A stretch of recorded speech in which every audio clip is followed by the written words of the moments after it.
everyone.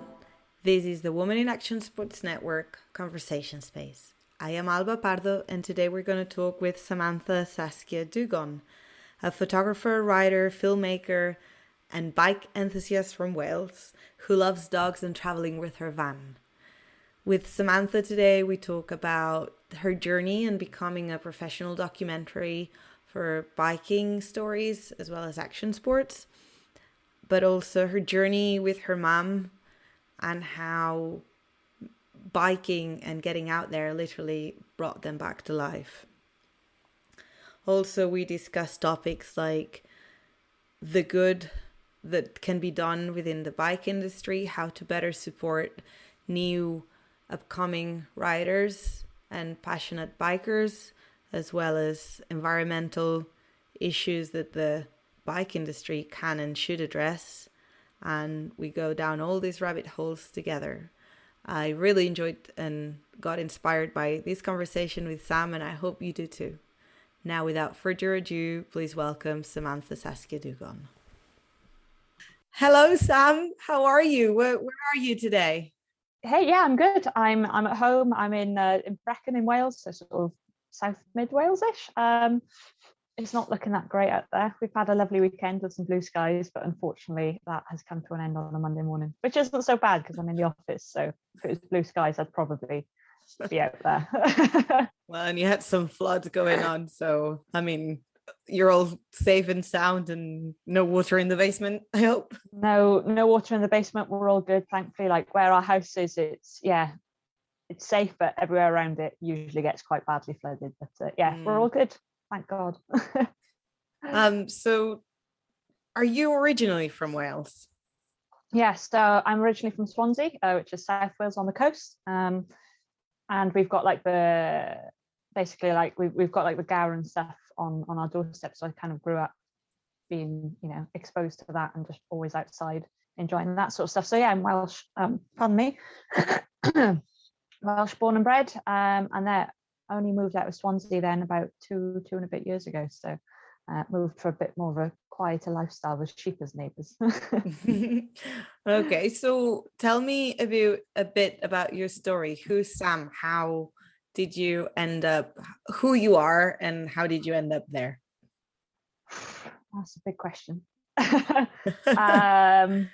First and foremost, my parents, obviously. Everyone's got to start somewhere. Very wacky childhood. They were just quite wonderfully unique individuals. And then when I got to a teenager, it was just me and my mum.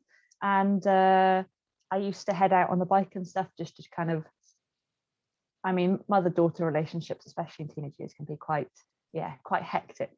So I kind of like took up cycling a bit more regularly as a teenager and would like head around and then would just end up taking photos of like everything that I saw, mainly the sea. I was just obsessed with taking photos of the sea.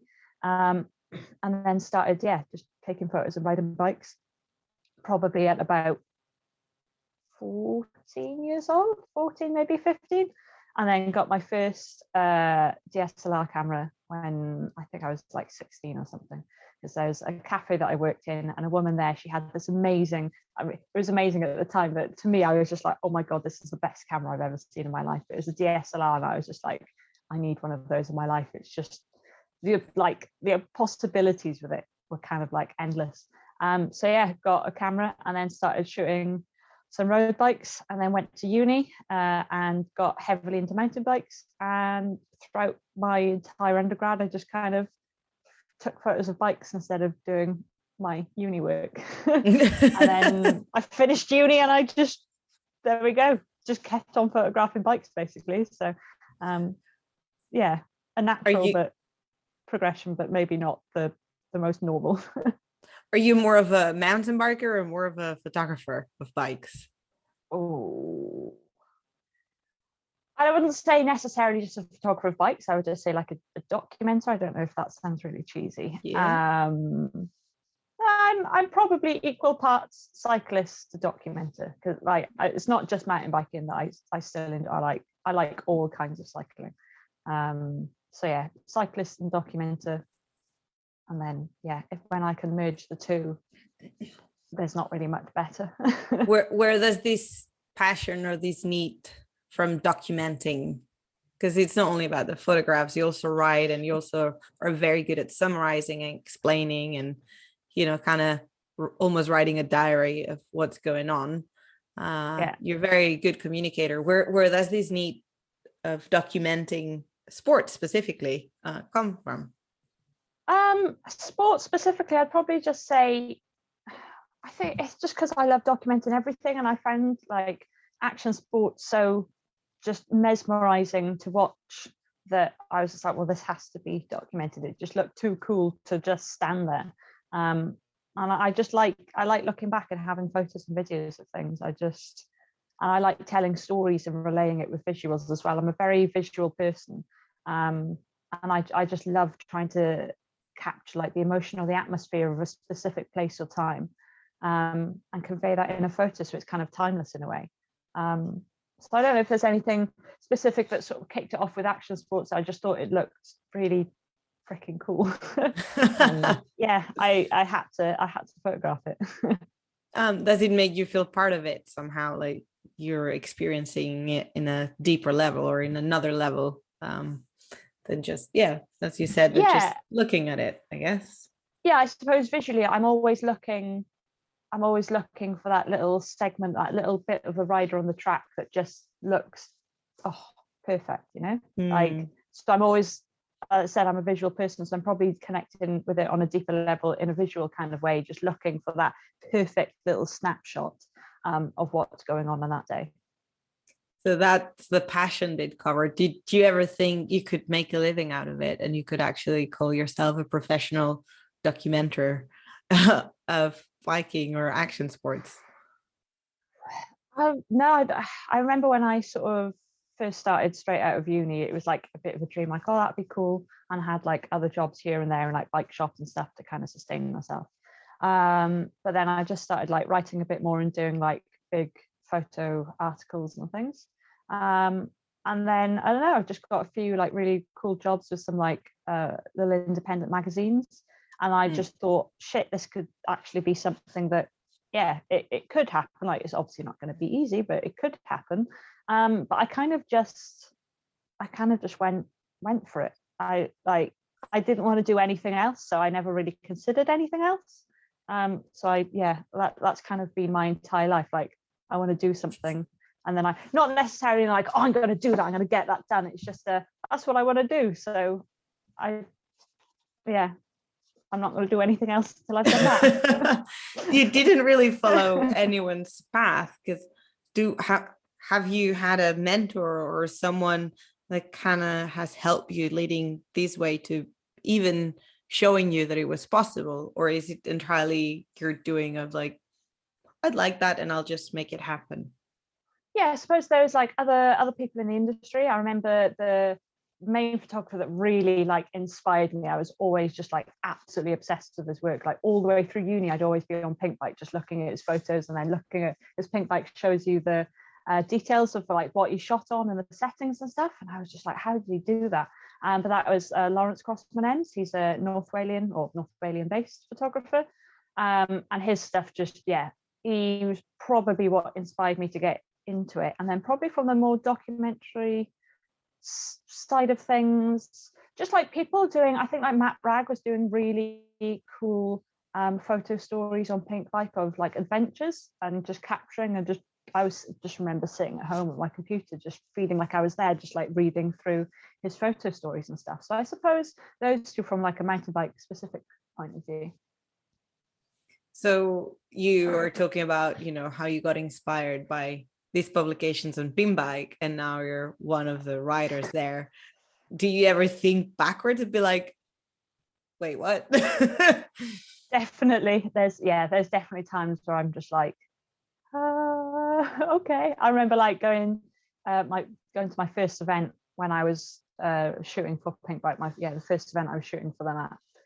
And I just remember having like, it's really weird. I just had like all this confidence. I was just like, if they've believed in me to come and do this, then I must be able to do it, So I remember that weekend, it was like back in 2016, definitely being like one of the best, which then was followed by promptly a very horrendous weekday because I booked time off for the bike shop job that I was doing. but they had decided to mess it up in some way, shape or form, and then called me on the Monday morning basically screaming at me. So I was just like, I quit. Bye. Nice. Never looked back. But yeah, pretty much. You're one of the only women photographers, if not the only one that I know, that actively shoots and writes for biking. How have you lived this journey as being often the only woman around? It's not been too weird, or it's not been too weird, because as I said, like my upbringing was very unique. So I was always used to being like the weird kid in a sense. I was always slightly different. I don't know whether that's a good thing or a bad thing, but so I was always comfortable with kind of just being the odd one out, which I suppose works quite well when you kind of go into mountain bike photography, especially at like big events and stuff. But no, I think that the main thing that does make it a bit strange is that when you see other women, you're just a bit like other women working within the same sector, you're just a bit kind of taken aback, because you don't realize it yourself, like that. Obviously you can't see yourself, you're living inside your own body, so all you ever see around you is guys. So when you then go and see another woman, and you're just like, I completely forgot for a second that they weren't women, and I was just like, oh my god, there's not women. And then when I do see other women, like when I saw you at Audi 9s, I was like, oh man, this is so cool. Like I've got somebody that I can like chat to who like properly understands. Like I get on with a lot of guys, like no problem, but you need the balance, you need the both. I mean, from just a personal point of view, being at events, but also like I honestly do think that women do bring another wonderfully unique perspective to documenting events and stories and capturing all of that stuff. So but yeah, it's not been too weird. But yeah, when I think about and realize, usually by seeing another woman, and then I'm like, oh, there really should be more, like Yeah, I mean, you brought up Audi 9s. I thought it was a wonderful experience to share it with you as well.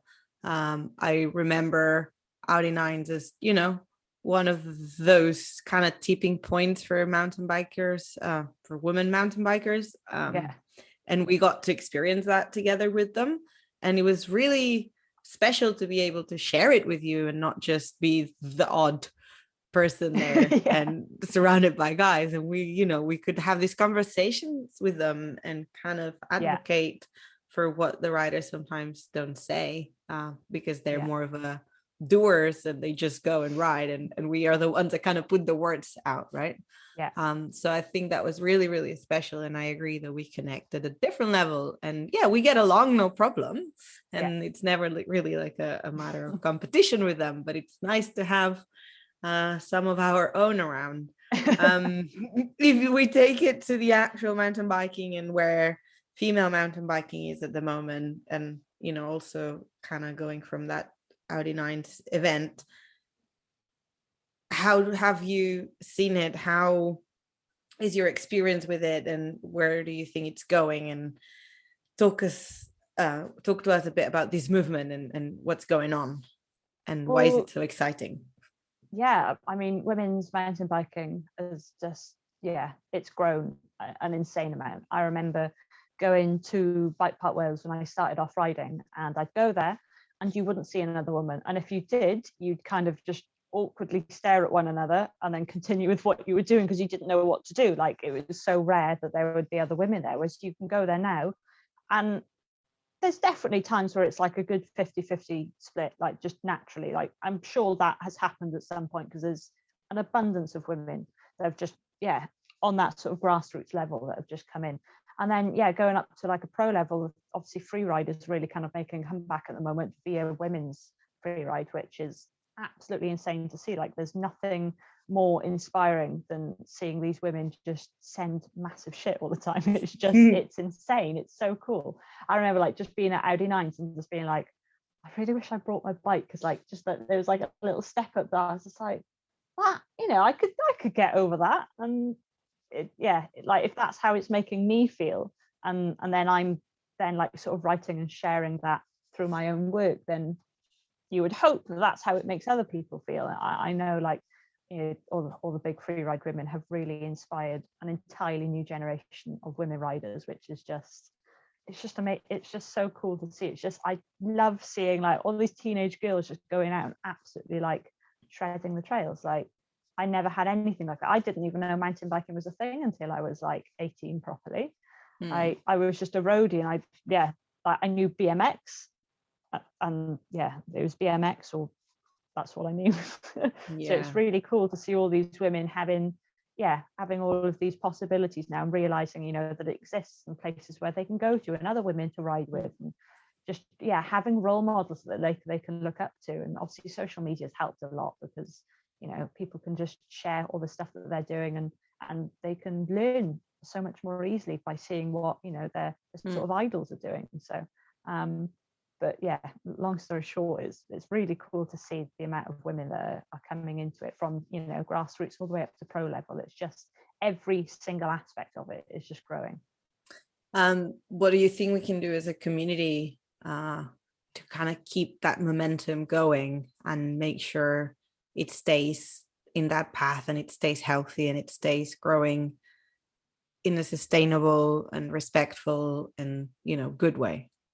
I suppose on the most basic level, it would just be just supporting the riders, and this goes young men and women, just supporting the riders that really show that they have that passion, and allowing them a space to go and practice, a space to meet other people and be inspired by other people, like within their own community, have those actual tangible people that they can speak to. Obviously it's great having social media, we're looking at that, but if you just turn up to a skate park or something on your own and you're just there completely solo, like, you're not going to progress. You need that community to be around. So I suppose it's also investing in grassroots, like local communities, and just making sure that there are these tangible places that people can go to and speak to people and be inspired and find their own like little crew. Because I'm riding on my own, it's nothing compared to what it's like when I'm riding with a group of people. You're gonna, and Audi 9's again, perfect example, all those women coming together, and they'd never ridden in a sort of crew like that, on that sort of level, on those sort of trails, and it not being a form of competition. It was just a jam for them, and they've never had that experience. So I think we just need to facilitate those experiences more. And from the media standpoint, it's part of your job and that's what you do. How do you see the representation of women bikers being, and what can we do better? What can we maybe learn from other sports and other things, and make sure that representation is there and it's showcased in a proper way? It's getting better. My only concern would probably be just about my only concern would be that if brands end up, or events and stuff just end up focusing on the top few women, there's a lot more than those top few women, and those top few women are absolutely amazing, but you can't just do that and then forget about anything lower down that's coming up.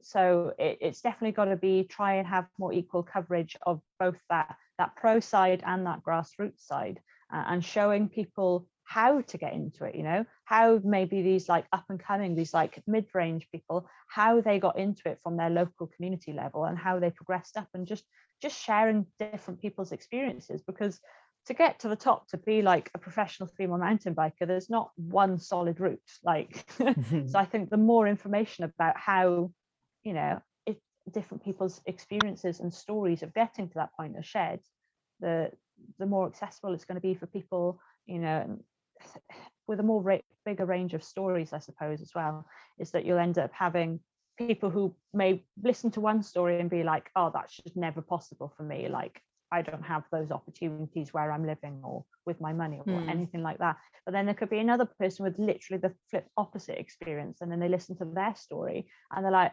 so they started from a similar point as me and they still got there. So I think with just a really wide ranging coverage of all the way through, and celebrating the people starting out and coming up as much as we're celebrating the people at the top, because the passion doesn't change. The passion is the same all the way through. It's just how much they're being recognized and the sort of skill level that they have. But I just think, yeah, we just need more. And it's not just specific to women either, like it's for all riders. I think we just need to maybe even, tell stories of the local grassroots communities and what's going on there, and how maybe brands and stuff are supporting, or how events are facilitating this environment for these, young riders to come up. Just, yeah. And it doesn't have to be young riders either. It could be adult riders who have realized that all of this exists later in life, and they're like, this is really freaking cool. And then they get into it. Like, I just tell everyone stories. I know. I know I'm a bit obsessed with just hearing from everyone, but I mean, storytelling is powerful. Also, something that keeps coming up on one side is whether the industry and the brands and the media and the money and the attention is put in the right way to support all of this, and that can be one question. But also all this storytelling, and nowadays also with social media, as you mentioned, gets so diluted, and I feel like we have so many inputs of so many things, and it's impossible to keep up with everything. And I feel like you're one of the only persons that know everything that's what's going on. Like when I don't know, it's like, hey, how does that work? Because I'm lost. Through storytelling, how can we cut through that noise and actually make sure that those stories that can be inspiring, how can we cut through that and make sure they stay there and that they are accessible by so many others? Yeah, that's a good question. I don't know if I've got an answer for you on that one, if I'm honest. All I know is that I'm obsessed with just wanting to hear everyone's experiences, and that the more I learn about other people's experiences, the more I realize that there are so many different avenues to life, and there's no right way, no wrong way. It kind of comforts me in that sense. But to try and sort of use those stories to cut through, I don't know if I have an answer. Just a really well executed piece of work, whether it be photos, articles, or videos. I don't know. I don't have an answer. I'm sorry. I have not an answer, but a question that can follow up on that. And it's if you want to talk about it, I know you have a special relationship with your mom, and that the biking has also unified that. How do you think your story can inspire and help others? My story or my mum's story? Well, it's kind of both of you, isn't it? I suppose. Yeah. The thing I did with my mum, I wanted to make people of her generation realize that just because they're a little bit older doesn't mean they can just, sit inside and resign themselves to the latter parts of their life, like it's not the end. And that whole story, that film that I did, kind of grew out of this need. And unless it's a need, but it's more than that. Like every single bone in my body was just like, I just wanted to get her outside, and I just wanted to see her outside and enjoying life and not wasting it, like it may seem harsh to say wasting it, because she's had her own troubles and she really does find it hard to get outside. But I know that the harder she finds things, the more use that the outside is going to have for her. So it was just like, please listen to me, this will do you good. And so like that story that I did with my mum, and actually getting her outside and her having all kinds of hissy fits when we were out on the ride, I've had insane feedback from loads of people, basically just saying they want to do the same with their parents. And I'm just like, this is amazing, because it's kind of, there could be so many other stories that come out in the next few years of people going and doing similar things with their mums or their dads, or both. And it's just, I think once you get a story that kind of just really resonates, that I think that story I did with my mum, like, can you tell us a bit about the story for the ones that don't know about it? So here we go. Feels like a bit of an X Factor sob story, but basically me and my mum haven't had the easiest of times in life, basically. And when I was 12, my father passed away, and then a month later my grandmother passed away. My grandmother lived with us. She was like a second mum to me, basically. And then about a year after that, my mum had cancer, managed to recover, all's great. Yeah.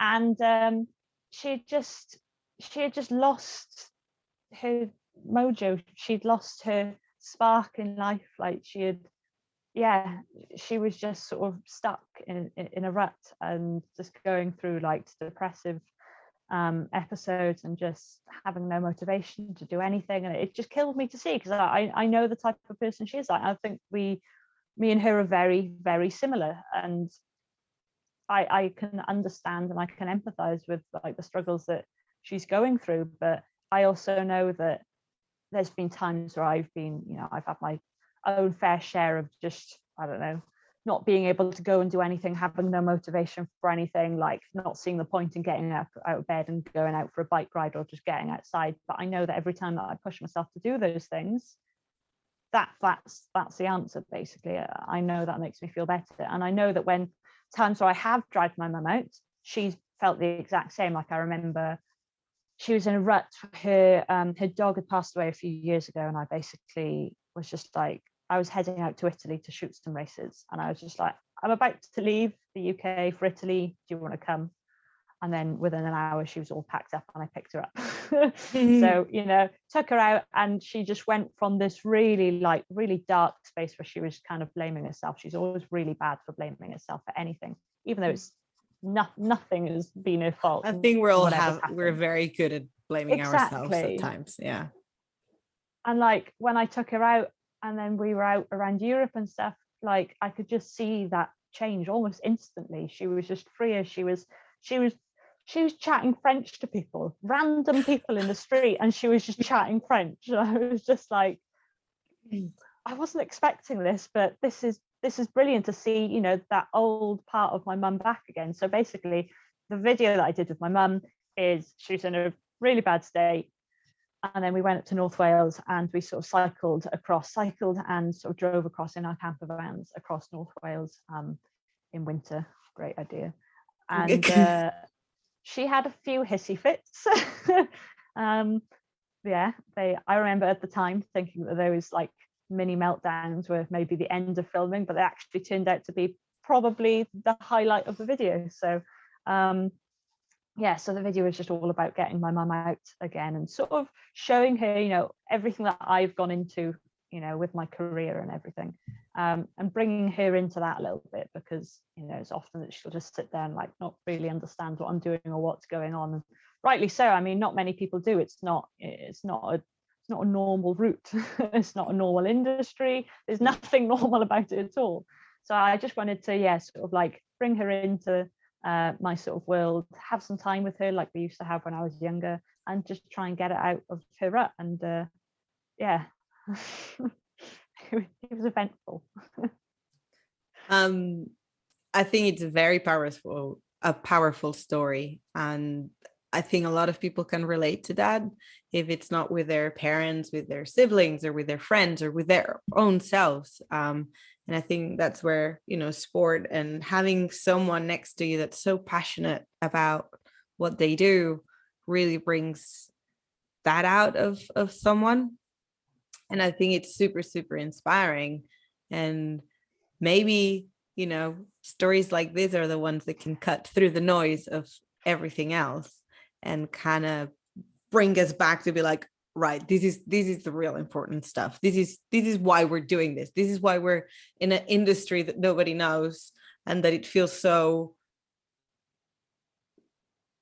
unnecessary. Like, sometimes I struggle doing these sports because I feel like they're sports for rich, they're inaccessible, you need so many things and so many right conditions to do it. It's not like just a football that you can kick around in barefoot if you want, right?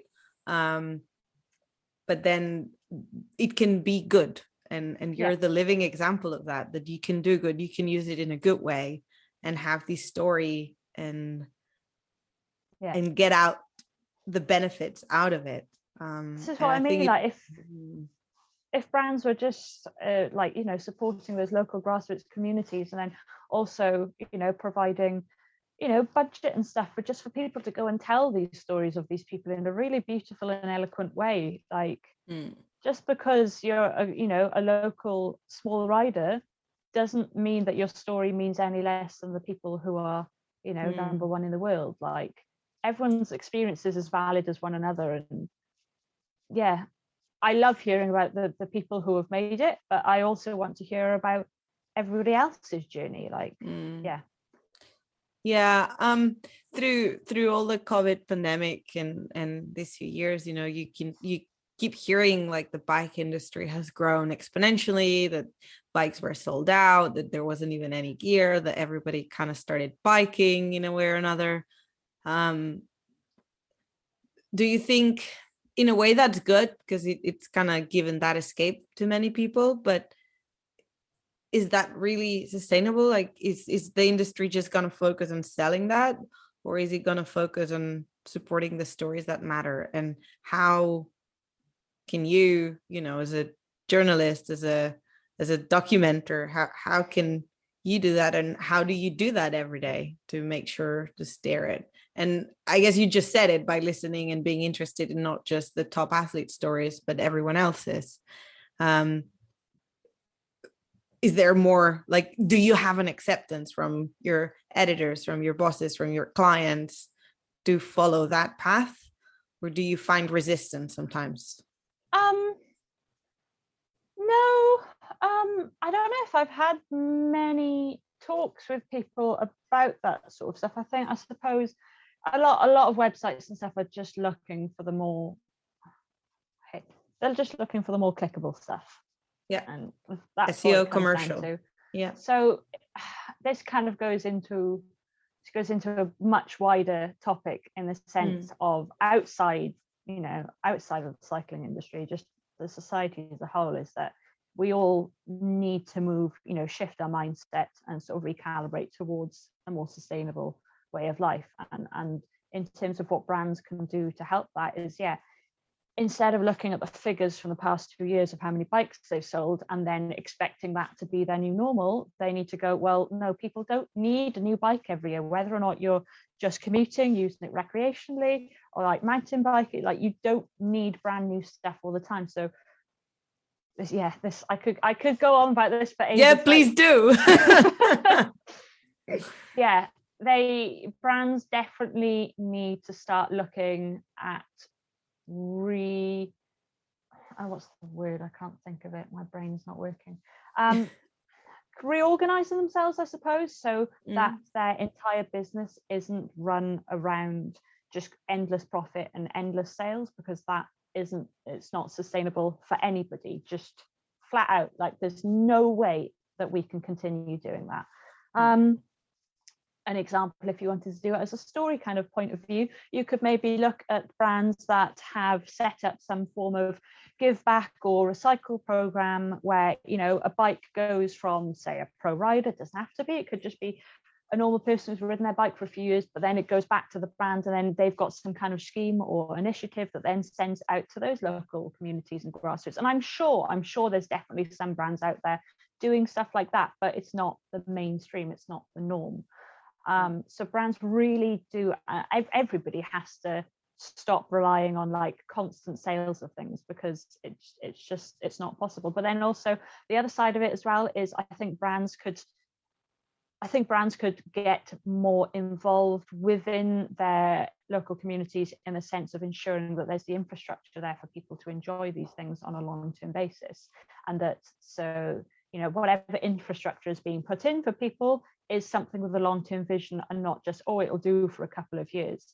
You know, I think it is about everybody sort of coming back together and being a little bit tighter as a community. Again, like I said, this goes on to, you know, this is more than just the bike industry. This is just society as a general. If we just want to, I suppose, progress towards something a bit more sustainable, hopefully. But yeah, like there's definitely ways, like I said, you know, the example of like, you know, give back schemes and stuff like that, instead of bikes just being thrown out. And I know some brands are kind of they're waiting for some kind of technology to kind of come out, or they're working on some kind of technology to come out so they can recycle their bikes and do something better with them.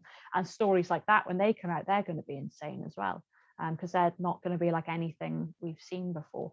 But at the moment, it doesn't get all the clicks that people would like to see. So it's kind of like I imagine that maybe some websites see it as kind of pro bono work, in the sense that they're just like, oh, we've got all our really cool, all our edits and videos and articles here about shredding the gnar and everything, and then they just put out one that's more about society or sustainability and stuff like that, and it's just like, oh, we've done that, like, we're going to accept that that's not going to get loads of clicks, but we've done it. I think if society as a whole just sort of shifts towards being a bit more passionate about a more sustainable future, then obviously that will in turn translate to online clicks, and those articles could be some of the most leading articles. So it's a very hard question to answer, but it's all part of a how do you live, because obviously you're inclined to that content and you think it's important and you think it's necessary, and for what you're saying, it sounds like you'd like to see more of it. But somehow, and maybe I'm talking for my own experience here, because I'm in a similar situation, that I'm asked to write SEO friendly stories and all this content that it's fits in a strategy oriented in a way that I don't necessarily always agree to. Like, it's not bad, it's just not maybe, as deep as I'd like it to be, or as relevant as I'd like it to be. So how do you balance that, and how don't you lose yourself in the SEO articles instead of, also with events, because events are a bit like that as well, I feel sometimes. It is easy to kind of get a bit demoralized by it all, but I've also found a few really amazing outlets, and one of them in the UK, well, I suppose you can buy it anywhere, I don't know. But there's a UK-based magazine called Cranked Magazine, and they don't do little tidbits. Like, they do it properly. They want to hear everything, whether it's good or bad, and that's quite refreshing. Like, I always really enjoy writing pieces in there, because it's just like, I can just go, I can just type, and whereas obviously other stuff, and especially for events, it always kind of sort of follows some form of structure that is the same way it's been done for years and years, and maybe I'm complicit in that. I'm maybe not challenging that enough as I should do, but it's also hard to try and think of a winning formula that you can challenge it and it be successful at the same time, without then also having to fight constantly. So I don't know, it's a very good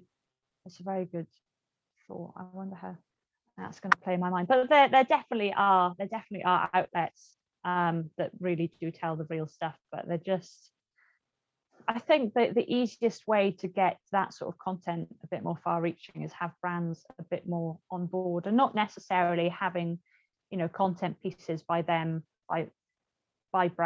that have got their brand plastered all over it. I mean, content pieces that brands are like, this is a story or a message that we really enjoy, we will help you, but we're not fussed on like having our name all over it. They just they want to help have that sort of paradigm shift within the industry themselves.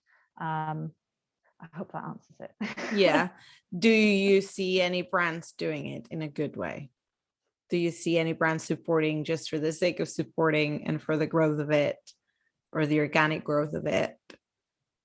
This is where it's a tough job to try and distinguish between brands that genuinely have an interest just from like a moral perspective, and brands that have essentially the greenwash. Yes, it's the equivalent. But you do have that fine balance in between, where you've got brands that there'll be people there that think, oh, we should do this, but then they've also got, on the other side, they go, oh, well, we've actually got an incentive to do this because it could work off really well in our marketing strategy, to be able to say, we're the first to do this, or look at the initiatives we're showing. And there's a very fine balance. There are definitely some brands out there that are doing some good. I think the main one that would probably come to everyone's mind would be Trek, because they've recently, they did the report looking at the sustainability and basically like the carbon footprint of bicycle manufacturing, and the difference between aluminium and carbon. And definitely more data and research needs to be gathered about all that sort of stuff. And again, it's kind of coming back to this: we need to stop looking at everybody as like individual entities. People just need to realize that we've all got a common aim. So in the bike industry, we just want people to be on their bikes. So if people could just come together a little bit more to kind of work out and find out, for example, to conduct this research for the benefit of the entire industry. And then with that common data, for example, it's up to each individual brand what they do with it, how they market it, how they turn it into, to try and make themselves to make themselves look better, essentially. Like, it sounds so crass to say it like that, but no, I mean, you can't really do good if you don't have a profit to do it either. So I think no, it's that balance of like, we need the profit to have the movement or the room to invest some of this into something else. Do you see a shift in consumption as well, where people are not, because for instance in other action sports like snowboarding or skiing or even skateboarding, you definitely see that shift a little bit, that people actually not only buy into the brand and into the gear, but they do, but they're asking for more stuff from those companies in order to buy from them. Is it the same in the bike industry? I think it's probably growing. I think that's also part of just society in general is expecting more. And I think there's definitely, actually, since COVID, and obviously the amount of money that these brands have been making, people are definitely calling out, if people have had record-breaking profits, they're like, well, where are those profits going, and they want to see that the brand that they've invested in is also interested in investing in their communities, in their sport, and just giving back in some way that they can. So there is definitely a sort of rising feeling that people want more from the brands that they support. Yeah, for sure. Well, I think there's a lot more to talk about, and there is. we could go on for hours and hours, and we'd probably fix the world in a way or another. But I have some quick questions I'd like to ask just before we wrap it up.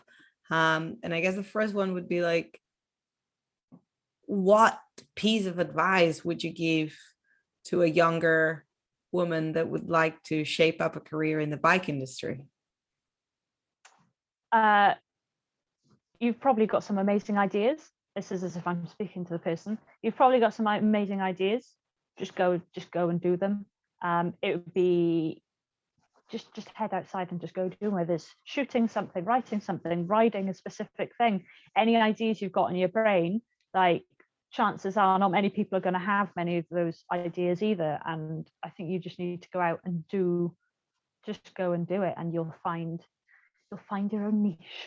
it's true. I wrote a piece on that with Vero Sandler a few years ago, just as she was sort of up and coming, and that was cheesily called finding your niche, but it's cheesy, but it's also true.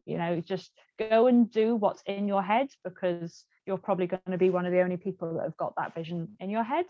So you need to go out and action it. And I think once you start going and actioning the things that you dream about, people will see the value in that, and then theoretically people will support you to continue doing that.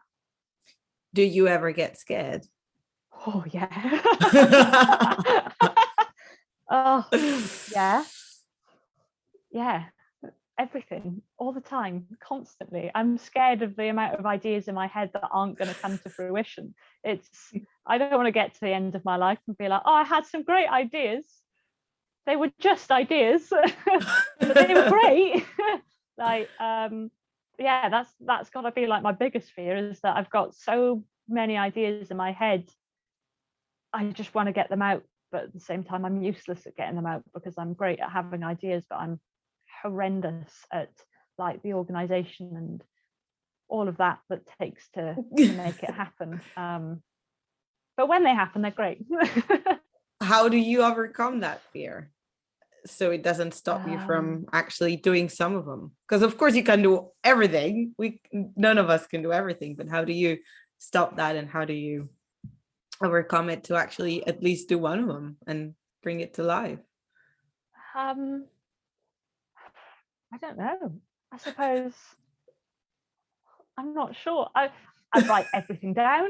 I listen to some music. I go for a dog walk. And then if the idea is still shouting at me, like a year later, I'll probably be like, oh, I should probably do that. The best way that just actually gets those ideas done is like having a deadline that isn't just for me.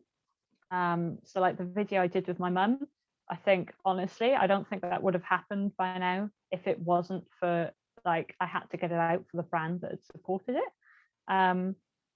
Yeah, I remember thinking at the time, just like the 3 or 4 days that we had, they were crap weather basically.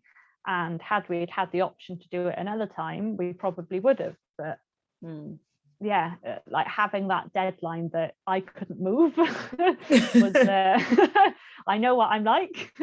Having that deadline that was tied to someone else was, that was a great motivator to get it all done.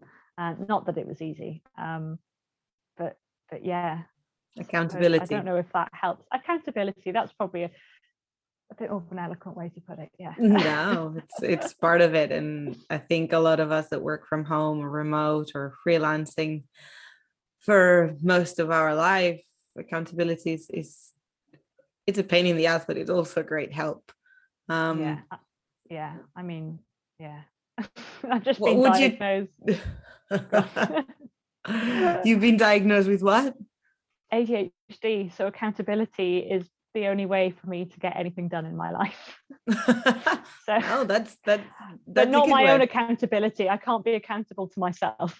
No, there's nobody like a great meme that's just like, oh yeah, ADHD people just need like structure and deadlines, and I'm just like, who's going to set them? Me? What good's that going to do? I know what I'm like. I'll just move them. External accountability. Yeah. What would an older Sam tell you right now when you realize this? Oh, I don't know. It's like, okay, you got diagnosed ADHD and you need accountability, and you can be the one that makes yourself accountable. So what are you going to do about it, Sam? Listen to the voice in my head that tells me to do shit, and not the little ADHD brain that decides to overrule that at basically every possible moment. Just there's a little thing that's just like, go on, like you can do it. Just get up that little bit earlier, like, and you'll have time to do that before your meetings start, and you can just organize this, and just like there's a little niggly voice that's like, just message that person and get the ball rolling. And I'll just be like, oh, I can't possibly do that because I'll just be overwhelmed by it or whatever. But yeah, just listen to that little voice that is trying to help, but is being thoroughly stamped out by ADHD brain. So now, knowing this and having these years of experience, what would you tell a younger self to get where you are? Probably just say, believe in yourself. Like, yeah, just believe in yourself, the ideas you've got, the things you want to do, just go and do them. Because I think the older I've gotten, I've realized that these ideas don't come readily to many people. So just go and do them. Easier said than done. I think that's a very good point. And yes, easier said than done, but we can only keep trying. Yeah, exactly. So thank you so much, Sam, for sharing your story and sharing such amazing tips and views about the bike industry, but of your own journey as well. I think it will definitely inspire a lot of other women. So thank you. So thank you so much for having me. It's been amazing to chat.